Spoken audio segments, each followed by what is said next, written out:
أعوذ بالله من الشيطان الرجيم. بسم الله الرحمن الرحيم. قد أفلح المؤمنون الذين هم في صلاتهم خاشعون والذين هم عن اللغو معرضون والذين هم للزكاة فاعلون والذين هم لفروجهم حافظون. بسم الله الرحمن الرحيم. الذين آمنوا وهاجروا وجاهدوا في سبيل الله بأموالهم وأنفسهم أجر درجة عند الله.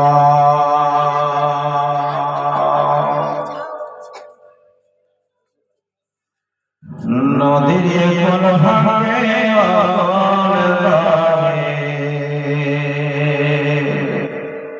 এই তো নদীর খেলা রে ভাই, তোর নদীর খেলা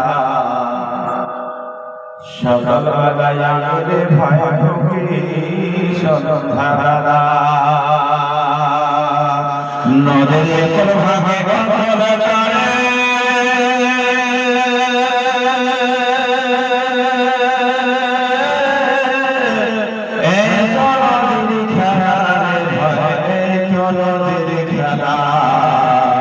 সকাল বেলায় আমাদের ভয় সকাল বেলা সন্ধ্যাবেলা সে নদীর ধারে কোন ভাষা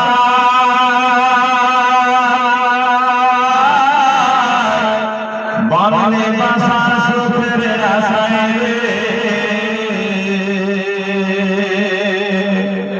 সে নদীর ধারে কোন ভাষা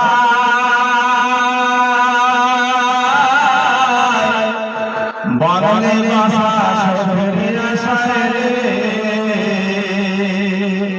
যখন ধরল ভগবান, যখন ধরল ভগবান পালারে এই তো নদীর খেলার ভাই, নদীর খেলা সকালবেলায় আমাদের ভয় ভক্তি সন্ধ্যাবেলা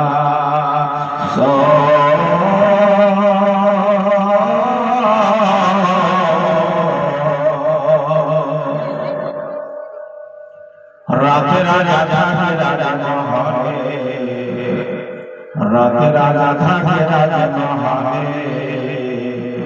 সকালে ভিক্ষা মাঙ্গা চলে আবার কিছু দূরে দেখা গেল সবে মাঠের খেলা। এই তো নদীর খেলার ভয়, এই তো নদীর খেলা সকালবেলায় ভয় ফকির সন্ধ্যাবেলা। আজকের জলসার সামনে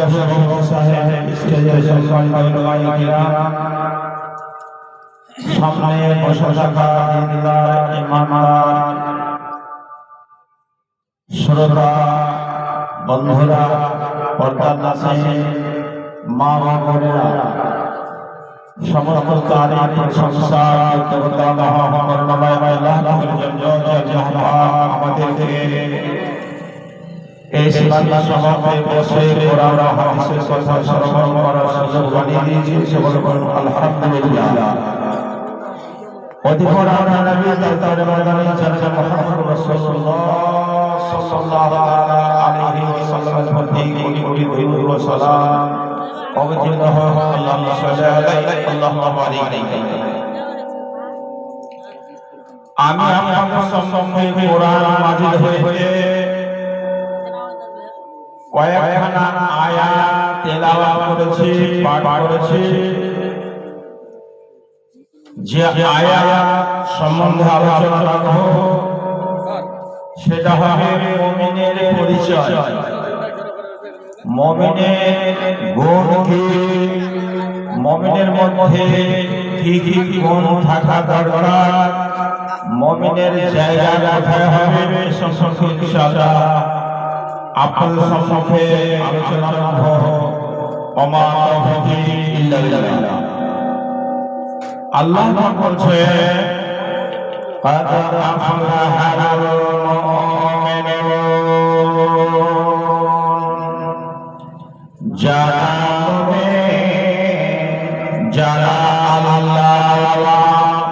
যারা আল্লাহকে এনেছে এক বুঝেছে এবং আল্লাহ রাসূলকে যারা রাসূল মেনেছে, পরকাল করেছে আছে, আখিরাত করেছে আছে, যাদের ইসলামের মন আছে, আল্লাহ পাক বলছে তারা পরিত্রাণ পেয়ে যাবে, পরিত্রাণ পেয়ে আছে, তাদের জন্য কোনো ভয় নাই আর তাদের জন্য কোনো চিন্তা নাই।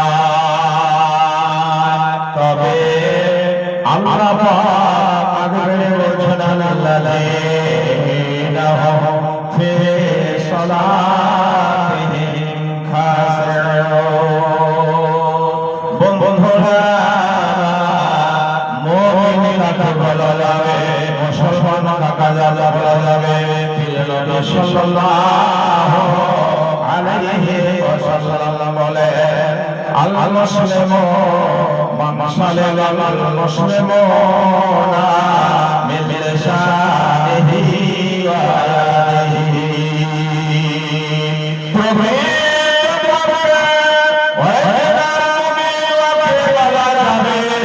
মুসলমানকে বলা যাবে যার ভিতরে খানা বন্ধি এক নম্বরে এক মুসলমানের মুখে তারা নষ্ট পাবে না, দুধ পাবে না, হাতে তারা কষ্ট পাবে না। ওই মুসলমান যে শান্তিতে বসবাস করে তবে ওই মুমিন আল্লাহর কাছে জায়গা পেয়ে যাবে।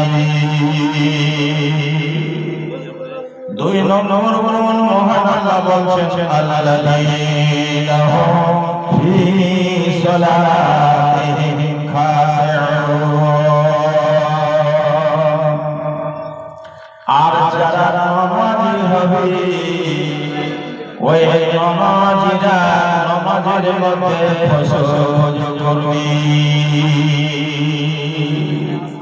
এই যে দুনিয়াতে আমরা নামাজ পড়ি আর মাশাআল্লাহ রোজা রাখি, তো যত নামাজি আর যত রোজাদার আছে সবাই সমান নাকি হবে না? নেকি কি কম বেশি হয়ে যাবে, কেউ বেশি হবে কেউ কম হবে। কারণ হচ্ছে একটা স্কুলে ব্যাপারটা কোচিং মাস্টারের কাছে ছেলেরা লেখাপড়া করে 100 জন ছেলে, 100 জন ছেলের মধ্যে দেখা গেল 25টা ফার্স্ট ডিভিশন করেছে আর 25টা সেকেন্ড ডিভিশন করেছে আর 50টা ফেল হয়ে গেছে। কেন? ওদের ব্যবহার খারাপ, হয়তো মাথা নাই, না হলে মাস্টারের কথা অনুযায়ী আমল করেনি, লেখাপড়া করেনি।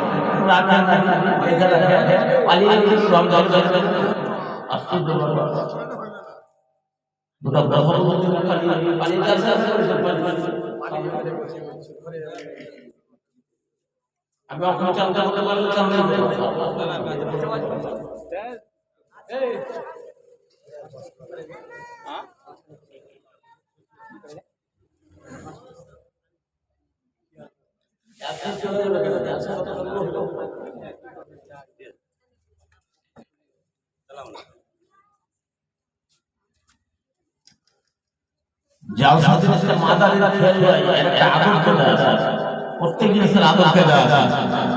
ওয়াজ হবে, লোকজন 10টা জুড়ে শেষে কোরআন হাদিসের কথা শুনবে, মসজিদ বানাইতে হবে, মাদ্রাসা করতে হবে, দিবে দেবে।